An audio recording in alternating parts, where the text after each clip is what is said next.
ተክለ ሃይማኖት ማለት ምን ማለት መሰላችሁ? ሲጀመር ተክለ ሃይማኖት ማለት ተክለ አብ፣ ተክለ ወልድ፣ ተክለ መንፈስ ቅዱስ ነው። የማን ተክል ማለት ነው? የአብ የወልድ። ይሄንን ስም ስንጠራ አድረው ያሉ እዚህ ስም ላይ ማን ናቸው? አብ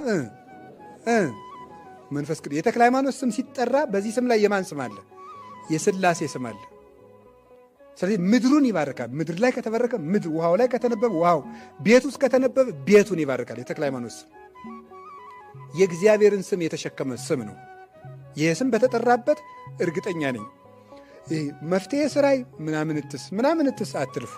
ይህ እንትን ምናምን ከጠንቋይ አትሂዱ። ፍትልክ ብላችሁ ጸልዩ። የአባታችን ተክል ስታነቡት እንዲያው ልንገራችሁ፣ ዝም ብላችሁ ታዝቡ። ኢየሱስ ክርስቶስ የሚለውን ስም እንደ ተክለ ሃይማኖት ያከበረ ሰው አይቻለው። በደንብ ነው ያከበሩት። እንዲያው ምንድን ነው ያሉት እኮ ኦ እግዚእ ኢየሱስ ክርስቶስ ሃይማኖቴኒ አንተ ምግባሬኒ አንተ። ጌታዬ ኢየሱስ ክርስቶስ ወይ እምነቴም አንተ ነህ፣ በጎ ሥራዬም አንተ አሉ። አንተ ነህ፣ እኔ አይደለሁም አሉ። እምነቴም አንተ ነህ፣ በጎ ሥራዬም አንተ ነህ። እንደ አባ ተክለ ሃይማኖት አቡነ ጌታችን ኢየሱስ ክርስቶስ የሚለውን ስም እየጠራል የለም። ሙት አገኙ፣ አልዓዛርን ያስነሳው ጌታ ኢየሱስ ክርስቶስ ነው፣ አንሳው። ውሃውን ጠጅ ያደረከው ጌታ ኢየሱስ ክርስቶስ ወይ ውሃ ስጥ።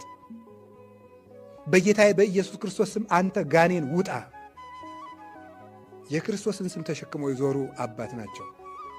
እና የተክለ ሃይማኖትን ገርል ብታነቡ፣ እቤታችሁ ብታነቡ፣ እያንዳንዳችሁ ሁላችሁ ብታነቡት በረከት ታገኛላችሁ። ከዛሬ ጀምራችሁ ማለት ነው። ከዛሬ